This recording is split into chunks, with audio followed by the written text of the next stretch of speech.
तत्कर्मगुणवीर्याणि कश्यपस्य महात्मनः पश्चाद्वक्ष्यामहे अदित्याम् यथैवावतारः।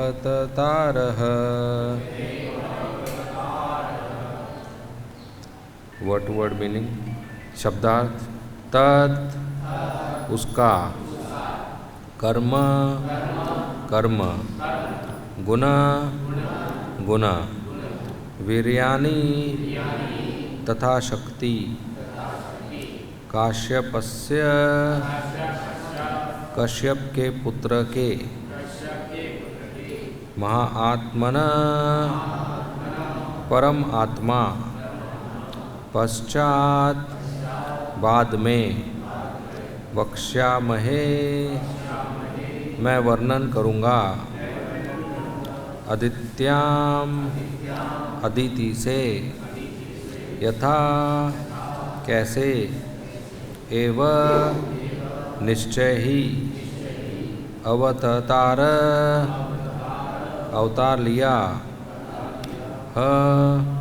निसंदेह। अनुवाद श्रील प्रभुपाद द्वारा।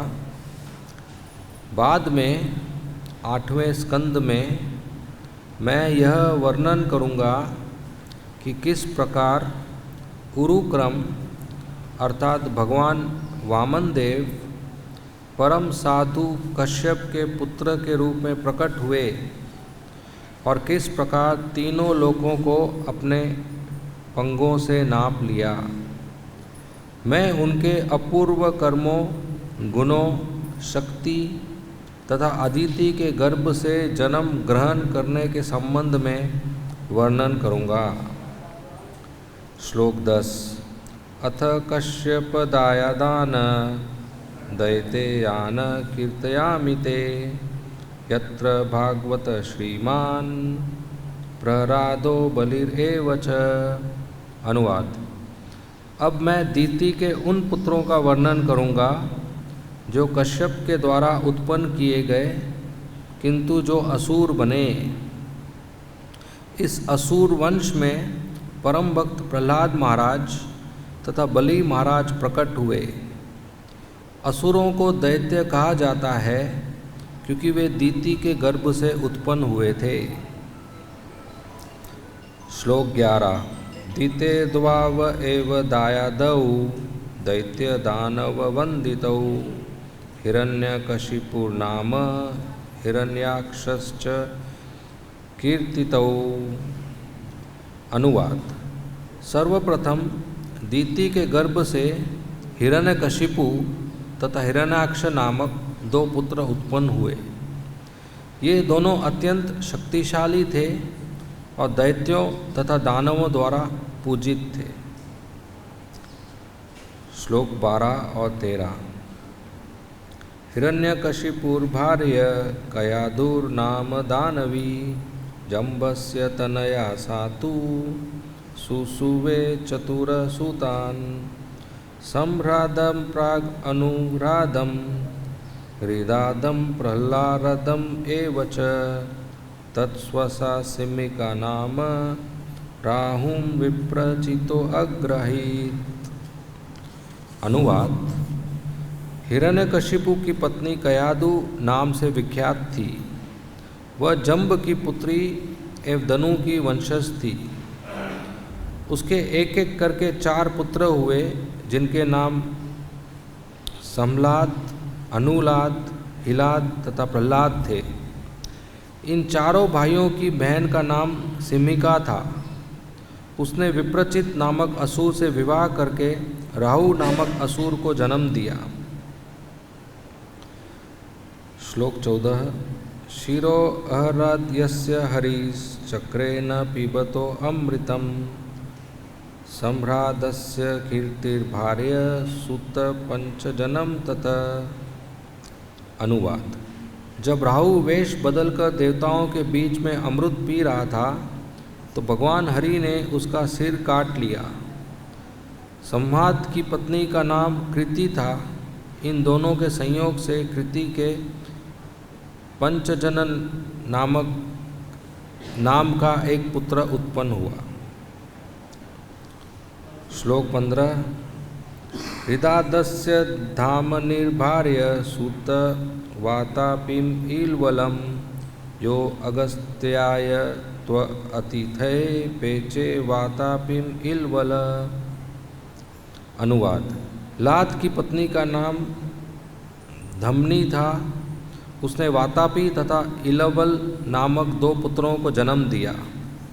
जब अगस्त्य मुनि इलवल के अतिथि बने तो उसने वातापी को, जो मेढ़े के रूप में था, पकाकर भोजन करवाया।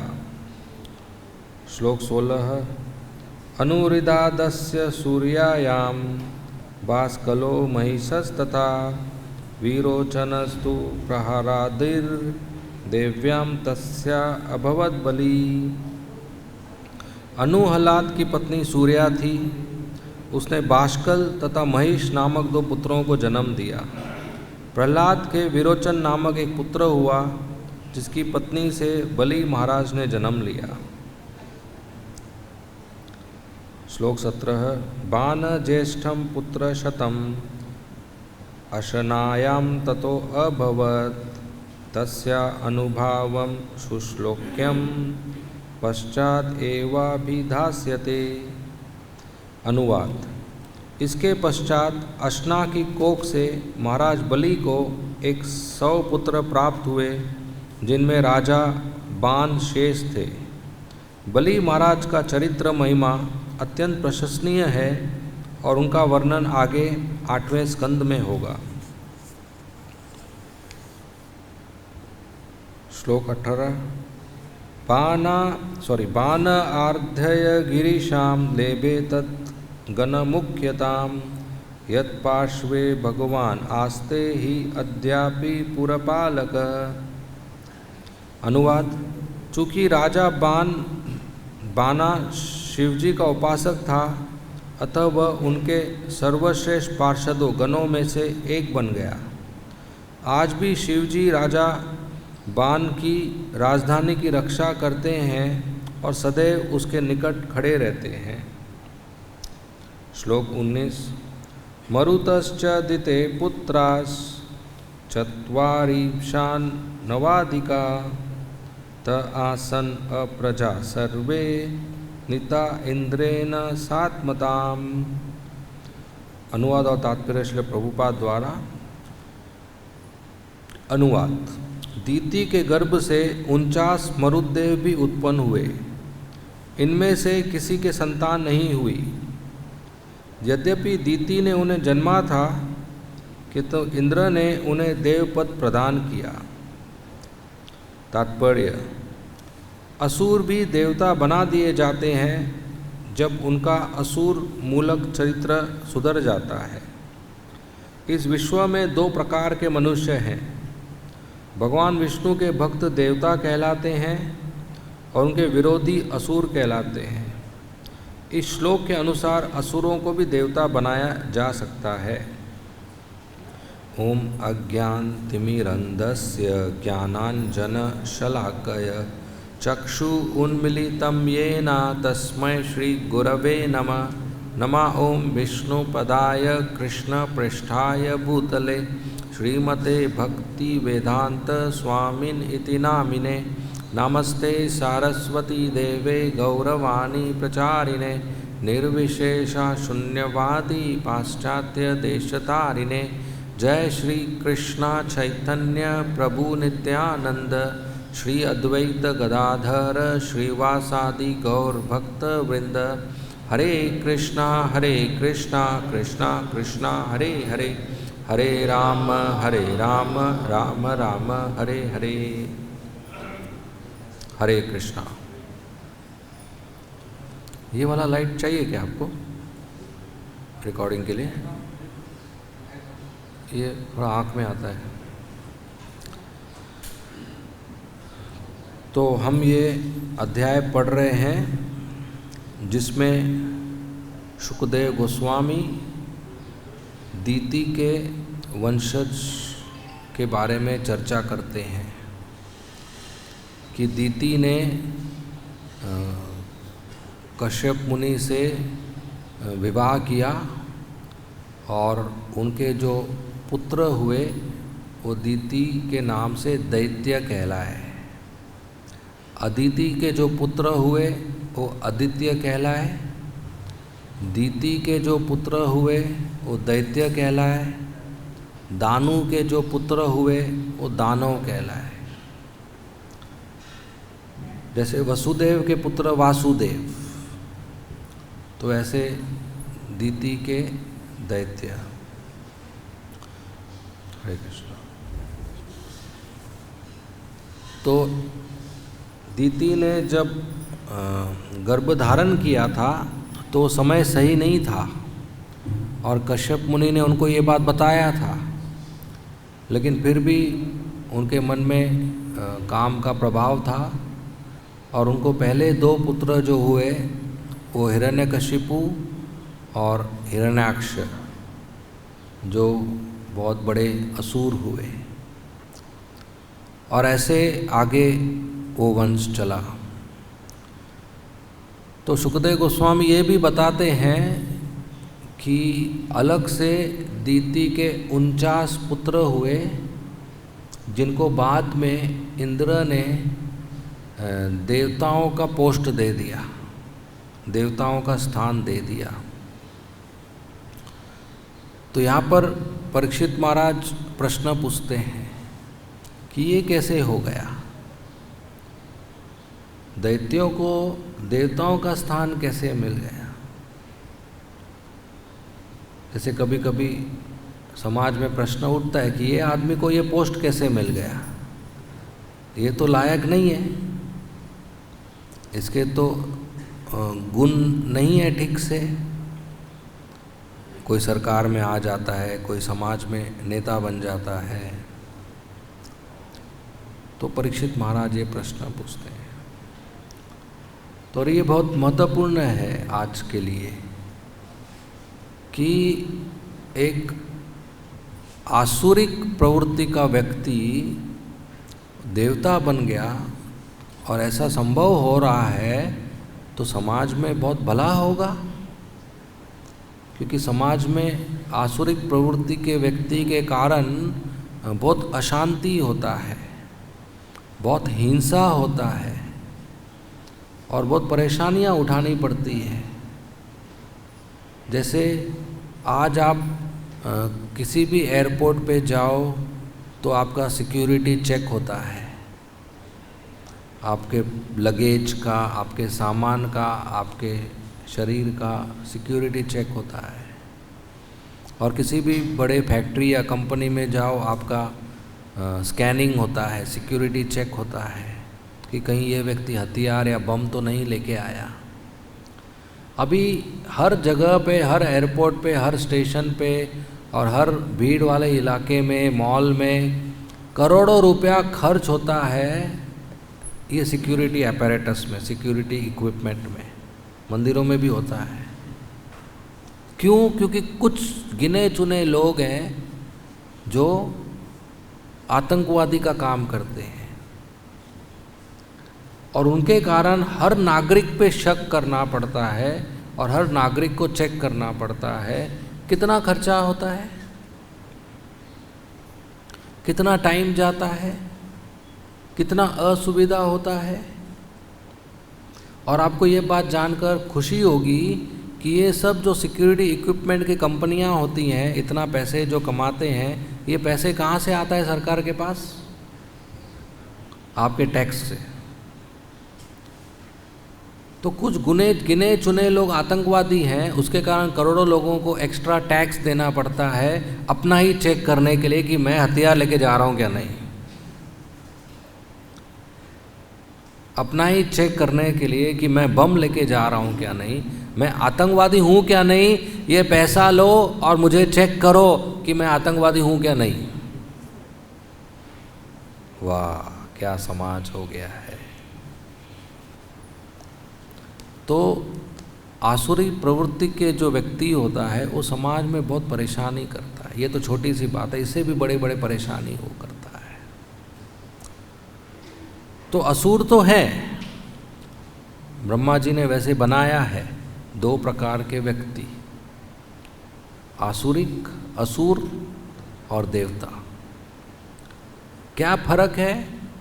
फर्क ये है कि जो व्यक्ति विष्णु को अपना भगवान मास्टर मानता है, भक्ति करता है, भक्तों का सम्मान करता है, भक्ति के प्रोसेस में अनुकूल है, वो देवता। और जो व्यक्ति विष्णु के विरुद्ध है, भक्तों के विरुद्ध है, भक्ति के प्रोसेस के विरुद्ध है, प्रतिकूल है, उसका भाव वो असुर। ये गुण से पता चलता है, और कोई तरीका नहीं है पता करना। जो आसमान में स्वर्ग में है वो देवता, वो एक पोस्ट है,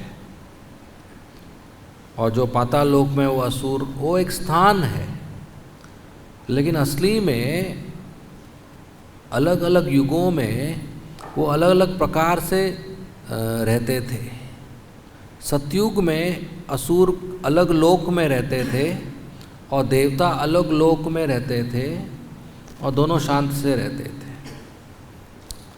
फिर त्रेता युग में असुर और देवता, असुर और भक्त दोनों एक ही लोक में रहते थे, लेकिन अलग अलग देश में रहते थे। और जब मिलते थे तो युद्ध होता था। जैसे राम जी अयोध्या में रहते थे और उनके भक्त, और रावण लंका में रहता था, बीच में बड़ा समुद्र था। दोनों शांति से रहते थे, लेकिन जब मिले तो युद्ध हुआ। द्वापर युग में असुर और देवता एक ही घर में रहते हैं।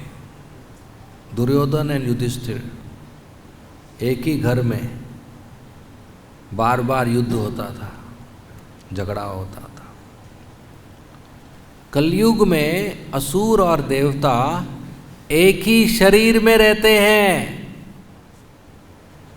24 घंटा युद्ध चलते रहता है अंदर, सही और गलत के बीच में, ये करूं या वो करूं, मंगल आरती को जाऊं या नहीं जाऊं, जप करूं या नहीं करूं, ये नियम तोड़ूं या नहीं तोड़ूं, क्लास जाऊं या नहीं जाऊं।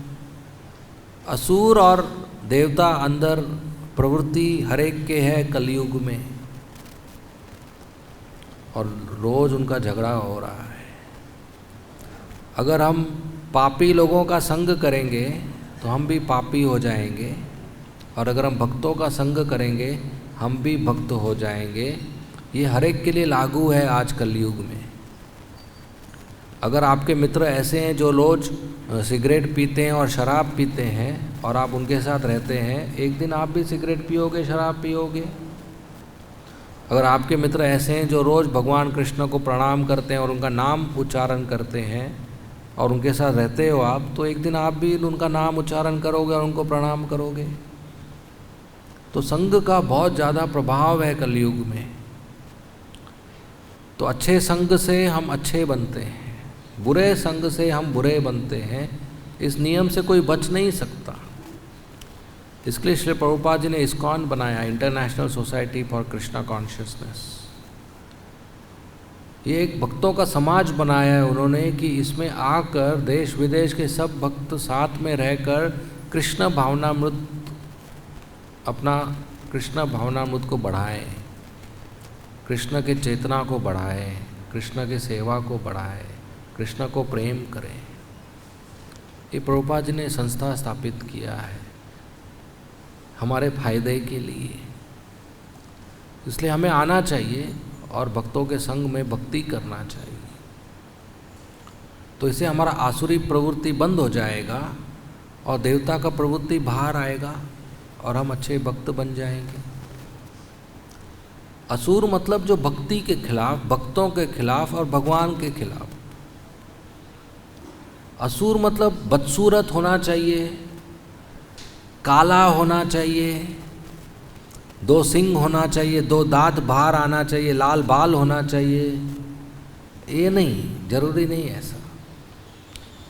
असुर बहुत खूबसूरत भी हो सकता है, अच्छा क्लीन शेव भी हो सकता है, बिना सींग बिना बड़े दांत का भी हो सकता है, हैंडसम हो सकता है, सूट बूट पहन सकता है, कार में घूम सकता है, शूज़ पहन सकता है, बहुत अच्छा बातचीत कर सकता है, मीठा मीठा मोबाइल लेके घूम सकता है,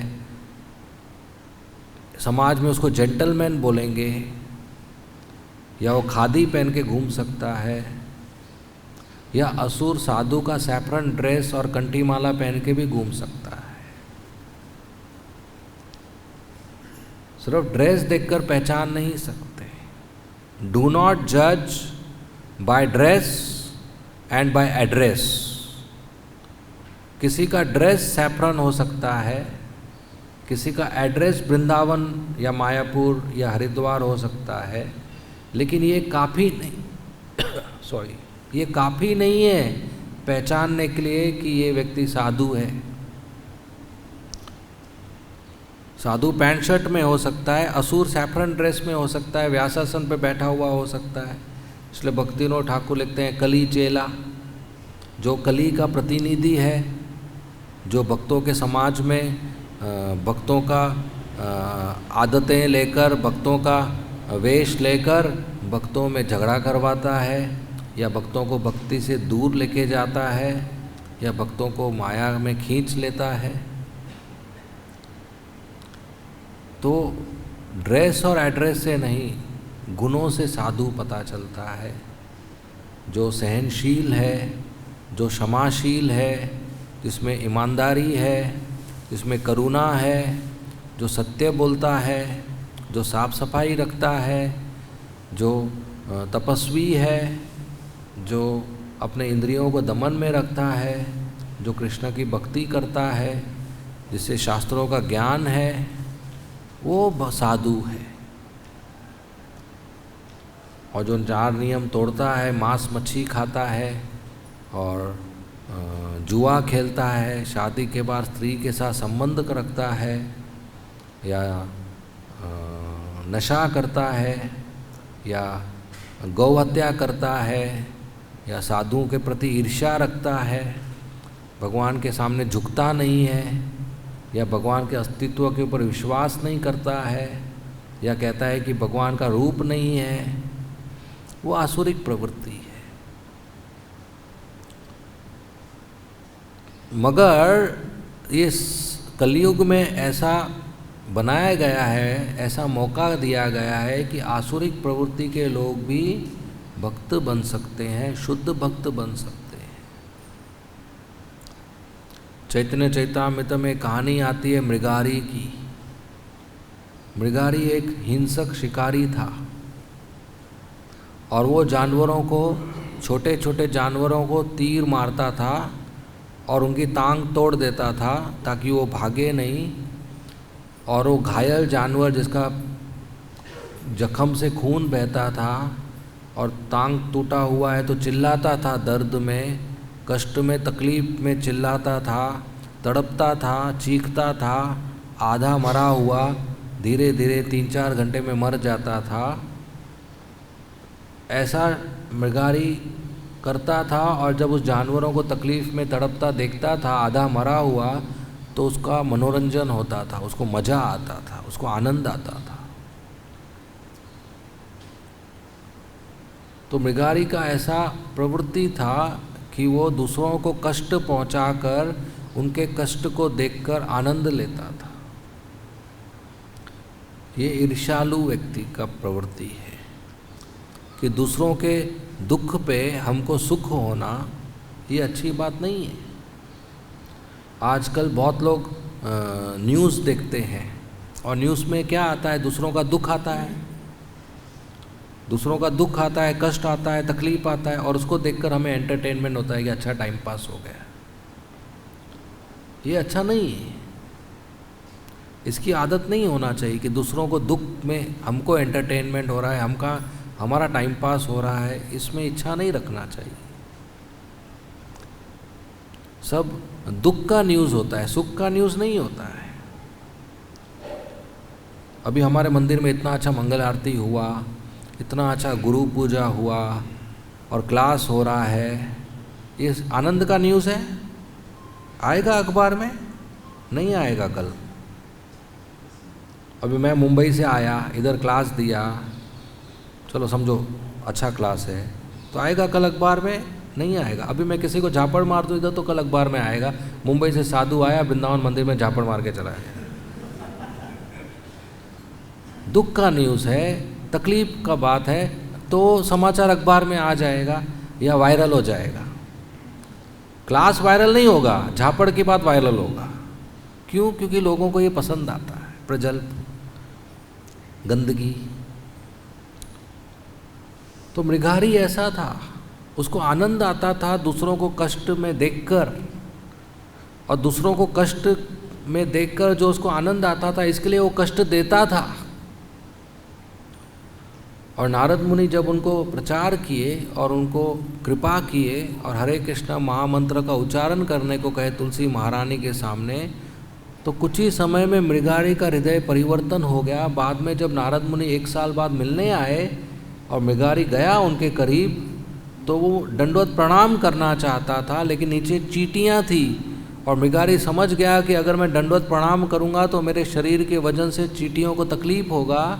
तो उसने अपने ऊपर का कपड़ा उतारा और सब चींटियों को नाजुक तरीके से, नरम तरीके से साइड में किया, बाद में दंडवत प्रणाम किया। कोई कहेगा ये 1 साल पहले शिकारी था?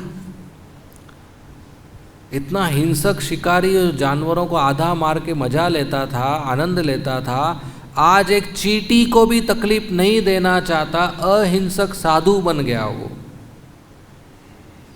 उसका आसुरिक प्रवृत्ति चला गया और वो साधु बन गया।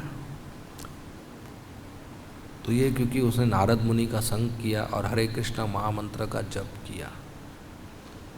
तो आज अगर हम किसी को मदद करना चाहते हैं, किसी में पाप की प्रवृत्ति है, आसुरिक प्रवृत्ति है या कोई बुरी आदत है, तो एक ही तरीका है कि उसको बोलिए कि आप हरे कृष्णा महामंत्र का उच्चारण करो। हरे कृष्णा कृष्णा कृष्णा हरे हरे, हरे राम राम राम हरे हरे। इससे उनका आसुरिक प्रवृत्ति चला जाएगा। भगवान कृष्ण कहते हैं भगवद गीता में, परित्राणाय साधूनां विनाशाय दुष्कृता, कि जब भी मैं अवतार लेता हूँ साधुओं की रक्षा करता हूँ और असुरों को मारता हूँ। मगर वही कृष्ण जब चैतन्य महाप्रभु के रूप में आए तो किसी भी असुर को मारे नहीं। जगई मदई थे, बहुत पापी थे, और क्रोध में मदई ने नित्यानंद प्रभु के सर पे शराब का ग्लास था, मटका था, वो मारा, मट्टी का मटका, और उनका सर फोड़ दिया, खून बहने लगा। और जब चैतन्य महाप्रभु को ये समाचार मिला तो वो बहुत क्रोधित हो गए और उधर आए और तुरंत उनका सुदर्शन चक्र भी उनके हाथ में आ गया। वो मदई की हत्या करना चाहते थे, असुरों को विनाश करना चाहते थे। लेकिन नित्यानंद प्रभु चैतन्य महाप्रभु के चरणों में पड़ गए, बोले महाप्रभु नहीं नहीं, नो नो नो, मत मारो, मदई को मत मारो। लेकिन चैतन्य महाप्रभु बोले मैं मारूंगा, मेरे निताई को मारा उसने, मेरा काम है असुरों का वध करना, साधु की रक्षा करना, अपने निताई का ही रक्षा नहीं करूं मैं तो क्या मतलब? भगवद गीता का श्लोक तो सच होना चाहिए ना। तो नित्यानंद का नहीं नहीं, मत मारो, इस अवतार में आप नहीं मारते। क्यों नहीं मारते हैं इस अवतार में? क्योंकि अगर इस अवतार में आप मारेंगे तो पृथ्वी खाली हो जाएगी, प्रचार किसको करेंगे? कैसे पृथ्वी खाली हो जाएगी? क्योंकि सबको मारना पड़ेगा। सभी जगह ही मदई है, सभी पापी हैं। ऐसा कौन खड़े होकर बोल सकता है मैंने जीवन में पाप नहीं किया? ऐसा कौन खड़े होकर बोल सकता है कि मैंने कहीं अधर्म नहीं किया? आज सभी का हृदय सभी पतित हैं, सभी का पतन हो गया है, सभी का हृदय खराब हो गया है। तो इस अवतार में आप पाप को मारते हैं, पापी को नहीं मारते हैं। उसके हृदय में जो पाप है, पाप का बीज है, पाप की प्रवृत्ति है, आसुरिक प्रवृत्ति है, उसको मारते हैं। तो आप मदई को माफ कर दीजिए। और चैतन्य महाप्रभु ने जगई मदई को माफ़ किया, उनको कृष्ण प्रेम दिया, उनको कहा कि पाप वापस नहीं करना और रोज़ हरे कृष्ण महामंत्र का उच्चारण करना। जब दीक्षा होता है तो गुरु महाराज यही कहते हैं कि अभी रोज़ 16 माला कम से कम हरे कृष्ण महामंत्र का उच्चारण करना और 4 नियम पालन करना, अभी वापस पाप नहीं करना, अभी तक जो किया अभी वापस नहीं करना। एक दीक्षित भक्त को बहुत बड़ा जिम्मेदारी होता है, बहुत ध्यानपूर्वक रोज बिना अपराध के 16 माला जप करना चाहिए और 4 नियम स्ट्रिक्टली पालन करना चाहिए। ये एक दीक्षित भक्त वचन देता है अपने गुरु को, अग्नि के सामने, बाकी वैष्णव के सामने, प्रभुपाद जी के सामने, डीटीज के सामने, मंदिर में या धाम में। तो एक इतना तो करना चाहिए, बहुत ध्यानपूर्वक करना चाहिए, 16 माला और 4 नियम पालन करने चाहिए। तो ये साधु का काम है, ये भक्त का काम है। तो भगवान के संपर्क में आने से, भगवान कृष्ण के नाम के संपर्क में आने से हमारी आसुरिक प्रवृत्ति चली जाती है। वृंदावन में कालिया नाग था जो असुर था, विषैला था और बच्चे और गायों को मार दिया उसने अपने विष से, यमुना के पानी को विषैला कर दिया, पेड़ पौधे भी नहीं आजू बाजू जिंदा रहे, पानी के ऊपर से पक्षी भी उड़ता है तो मर जाता है, इतना विष का प्रभाव था हवा में। उस कालिया को भगवान कृष्ण ने सजा दिया और उनको मारने वाले थे, कालिया की हत्या करने वाले थे। लेकिन कालिया की पत्नी जो भक्त हैं उन्होंने भगवान को प्रार्थना किया कि इसको मत मारो और कालिया भी बहुत विनम्र हो गया तो भगवान ने उसको नहीं मारा। और आज वो भक्त है, भगवान के चरण चिन्ह उसके सर पे हैं। तो कालिया असुर है लेकिन भगवान के भक्तों के कृपा से, अपने पत्नी के भक्ति के कृपा से वो भक्त बन गया। और यहाँ तक लिखा गया है कि किसी अलग युग में जब भगवान कालिया को सजा देते हैं, चेस्टाइज करते हैं, तो कालिया सेवा भी करता है। हम तो जो कृष्णा बुक में पढ़ रहे हैं अभी इस युग में क्या हुआ, कालिया को भेज दिया बाहर वृंदावन के। पिछले युग में भगवान ने कालिया के ऊपर राधा रानी, ललिता, विशाखा और सब गोपियों के साथ रासलीला किया था। कालिया के ऊपर मतलब कालिया जो प्लेटफॉर्म था वो हिल रहा था और उसके ऊपर भगवान ने रासलीला किया था राधा रानी के समेत। और उसके पिछले युग में भगवान मथुरा गए, वृंदावन से अक्रूर के साथ नहीं गए, फ्लाइट लिया उन्होंने, उड़ के गए कालिया के ऊपर बैठकर। कालिया उड़ के भगवान को मथुरा पहुंचाया। कंस को मारने का जल्दी था तो भगवान को उड़ के गए। तो असुर ने भगवान के भक्त बनकर भगवान के लीला में भाग लिया, भगवान के गोपियों का सेवा किया, भगवान के सेवा किया। तो ये इतना बड़ा मौका हमें मिला है भक्तों के समाज में आने से, भक्तों के संग में आने से, कि हम अपने असुरिक प्रवृत्ति छोड़कर अच्छे भक्त बन जाते हैं। अपना काम, क्रोध, लोभ, मोह, मद, मत्सर्य छोड़कर, अपना सुस्ती छोड़कर, अपना रजोगुण तमोगुण का प्रभाव छोड़कर, अपना भौतिक इच्छाएं छोड़कर, अपने भौतिक आसक्ति छोड़कर हम शुद्ध भक्त बन सकते हैं, महात्मा बन सकते हैं, अच्छे व्यक्ति बन सकते हैं, देवता बन सकते हैं। तो ये बहुत अच्छा मौका मिला है सुधार करने का। तो ऐसा सुधार करना चाहिए। और हमारे आजू बाजू अगर किसी को सुधार की ज़रूरत है, कोई परेशान कर रहा है या कोई बुरी आदत है किसी को, तो उसको मंदिर से निकाल नहीं देना चाहिए। ये तो मौका दिया है ना हर एक को सुधार करने का। भक्ति में इतनी शक्ति है कि किसी का भी हृदय परिवर्तन हो जाता है। भक्ति का मतलब ही है वो जो हृदय परिवर्तन करता है। सिर्फ ड्रेस परिवर्तन करना नहीं है। इस्कॉन इसलिए नहीं बनाया गया कि पैंट और शर्ट का फैक्ट्री बंद हो जाए और धोती और कुर्ते का फैक्ट्री चालू हो जाए। ड्रेस परिवर्तन नहीं करने के लिए, वो तो है, वैष्णव परिधान करना चाहिए, लेकिन इस्कॉन इसलिए बना है कि हृदय में परिवर्तन आए। शुद्ध भक्ति मतलब हृदय परिवर्तन, चेंज ऑफ हार्ट, और इसका मौका सबको मिलना चाहिए।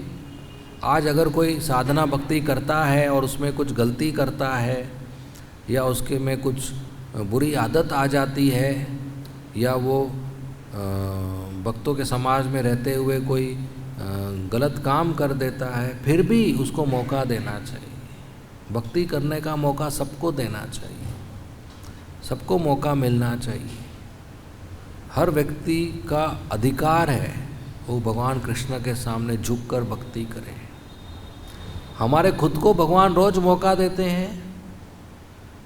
कल जब सुबह सूर्य उगेगा तो भगवान कृष्ण हमें एक और दिन देंगे कि कल आपने भक्ति किया या नहीं किया, 16 माला ठीक से किया या नहीं किया, 4 नियम पालन किया या नहीं किया, मंगल आरती आए नहीं आए, कोई बात नहीं। आज नया दिन है, सूरज उगा है, आज वापस आपको मौका है, आज भक्ति अच्छा करो। कल जो भी हुआ, आज सो के उठे हम, आज हमें नया दिन दिया है कि आज अच्छा भक्ति करो, आज मंगल आरती करो, गुरु पूजा करो, 16 माला जप करो, ग्रंथ पढ़ो, सेवा करो, 4 नियम पालन करो। हर रोज भगवान कृष्ण हमें मौका देते हैं। कभी हमें गेट आउट नहीं बोला कि आज से लेकर आप भक्ति नहीं कर सकते, बहुत हो गया, मैं थक गया, करोड़ों सालों से आपके हृदय में परमात्मा के रूप में बैठा हूँ मैं, बैठा क्या खड़ा हूँ मैं, और आप आज तक मेरे पे ध्यान नहीं दिए। अभी मैं आपका शरीर छोड़ के जा रहा हूँ, आपका हृदय छोड़ के जा रहा हूँ, अभी आप खुद मैनेज करो, गेट आउट। नहीं, हम सूअर के शरीर में, कुत्ते के शरीर में, बिल्ली के शरीर में, बंदर के शरीर में या किसी पापी के शरीर में, फिर भी भगवान कृष्ण परमात्मा के रूप में हमारे हृदय में विराजमान है। किस लिए? कि हम कभी तो उनकी तरफ झुकें, उनकी तरफ मुड़ें। और कब से विराजमान है? करोड़ों सालों से, करोड़ों जन्मों से। है ऐसा कोई व्यक्ति या ऐसा कोई मित्र आपका जो आपके लिए इंतज़ार करेगा करोड़ों सालों से? नहीं। कितना भी अच्छा मित्र हो, उसको बोलो आप मंदिर के गेट पे आज 5 बजे मिलना, कितनी देर इंतज़ार करेगा? 5:01 पे आपको कॉल करेगा, अभी अभी आया नहीं। अगर आपने फ़ोन नहीं उठाया तो दोबारा कॉल करेगा, 5 मिनट, 10 मिनट, 15 मिनट, फिर चला जाएगा। 1 घंटा 2 घंटा को इंतज़ार करेगा, 1 दिन, 1 साल। ये है हमारे भगवान कृष्ण जो करोड़ों सालों से इंतजार कर रहे हैं हमारे शरीर के अंदर परमात्मा के रूप में कि कभी तो ये आत्मा मेरी तरफ मुड़ेगा। इतना प्रेम करते हैं वो हमें, प्रेम है इसलिए तो इंतजार कर रहे हैं, नहीं तो क्या हमसे कुछ चाहिए क्या उनको? नहीं, कि हमने भाड़ा नहीं दिया इसके लिए इंतजार कर रहे हैं कि भाड़ा देगा। हमको प्रेम करते हैं इसके लिए इंतजार कर रहे हैं हमारे। तो अभी तो हमें बुद्धिमान व्यक्ति को सोचना चाहिए कि करोड़ों साल से भगवान मेरा इंतजार कर रहे हैं, मुझे प्रेम कर रहे हैं, मुझे भी उनको आई लव यू बोलना चाहिए, मुझे भी उनको प्रेम करना चाहिए, मुझे भी उनकी सेवा करना चाहिए। इस मनुष्य जीवन में आज मुझे मौका मिला है भक्तों के संग में, इसलिए मनुष्य जीवन का उपयोग करना चाहिए, इस मौके का फ़ायदा उठाना चाहिए, भक्तों के संग में बहुत ही अच्छी तरीके से भक्ति करना चाहिए। तो इससे हमारा हृदय परिवर्तन हो जाता है, भक्ति करने से हमारा भगवान के साथ संबंध बन जाता है, हम पहचान जाते हैं कि हम भगवान के दास हैं, वे हमारे मालिक हैं, हमारे स्वामी हैं, और इस तरीके से हमारा भक्ति का जीवन चलते रहता है। तो हमारी बुरी आदतें कम करने के लिए और विनाश करने के लिए, किसी और की बुरी आदतें कम करने के लिए या विनाश करने के लिए, किसी और को मदद करने के लिए एक ही तरीका है कि उनको भक्ति में लगाया जाए, उनको बोला जाए कि आप हरे कृष्ण महामंत्र का उच्चारण करो। इसलिए जन्म सार्थक करी कर पर उपकार। कि अपना सुधार करना चाहिए, अपना जन्म सार्थक करना चाहिए, अच्छी तरीके से भक्ति करना चाहिए और कर पर उपकार, और दूसरों को इसमें लगाना चाहिए, भक्ति में दोनों करना चाहिए। ऐसा करने से हम भगवान चैतन्य महाप्रभु को प्रसन्न करते हैं। और अपना जन्म सार्थक करने का तरीका है भगवान का नाम लेना, और दूसरों की मदद करने का तरीका है उनको भगवान का नाम सुनाना। तो ये करना चाहिए, रोज़ कम से कम 16 माला हरे कृष्णा कृष्णा कृष्णा हरे हरे, हरे राम राम राम हरे हरे, इसका उच्चारण करना चाहिए। और दूसरों को बोलना चाहिए कि प्रभुपाद जी के ग्रंथ पढ़िए, मंदिर में आइए, प्रणाम कीजिए, आरती में भाग लीजिए, 16 माला जप कीजिए, सेवा कीजिए। तो इससे हमारा जीवन धन्य हो जाएगा और समाज में परिवर्तन होगा। भक्ति से जैसे जैसे प्रचार होगा, समाज में परिवर्तन होगा, ये समाज अच्छा बन जाएगा।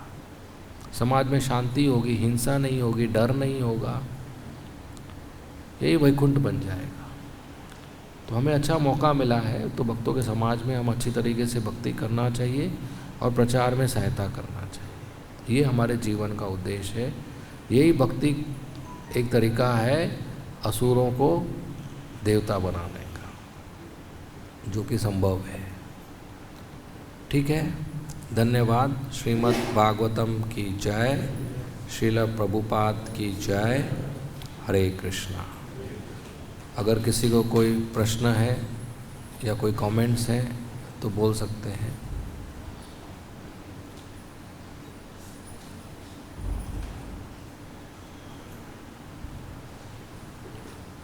कोई प्रश्न पूछ सकते हैं। हाँ, हरे कृष्ण। माइक में बोलिए। कर रहा है कि ड्रेस और एड्रेस चेंज करने का नाम नहीं है, लेकिन नाम नहीं लेना और सुनते हैं कि अगर कोई पापी व्यक्ति भी अगर एड्रेस चेंज करके वृंदावन में आ जाता है और वृंदावन को विश्वास रहता है, तो हम उसकी इतनी कृपा करता है कि उसके बड़े से बड़े एटीट्यूड को वो चेंज करता है। हाँ, मेरा बताने का मतलब था कि जैसे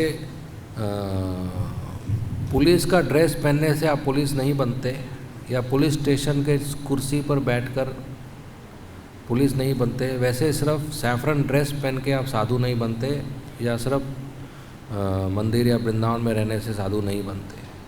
कृपा से बनते हैं। वृंदावन का ये स्पेशल कृपा है कि धाम में रहने से भगवान का नाम कान में जा रहा है, और धाम का हवा पानी धूल ब्रज रज सर पे जा रही है, तो कृपा मिल रही है। ये वृंदावन का स्पेशल है। लेकिन किसी को संग करने के लिए सिर्फ इतना देखना काफ़ी नहीं है कि वो वृंदावन में रहता है तो काफ़ी है, राइट। हमें संग करना है तो ऐसे भक्त से संग करना चाहिए जो गुरु परंपरा के निर्देश के अनुसार पालन भी कर रहे हैं। तो जो वृंदावन में रहते हैं, ब्रजवासी हैं, वो महान हैं और पूजनीय हैं, उनके बारे में हम नहीं बात कर रहे हैं। हम अपने भक्ति के लिए अगर संग करना है तो पहचान करने के लिए सिर्फ ड्रेस और एड्रेस नहीं देखना चाहिए। ठीक है, हरे कृष्ण। और कोई प्रश्न? ठीक है, धन्यवाद। श्रील प्रभुपाद की जय। हरे कृष्ण।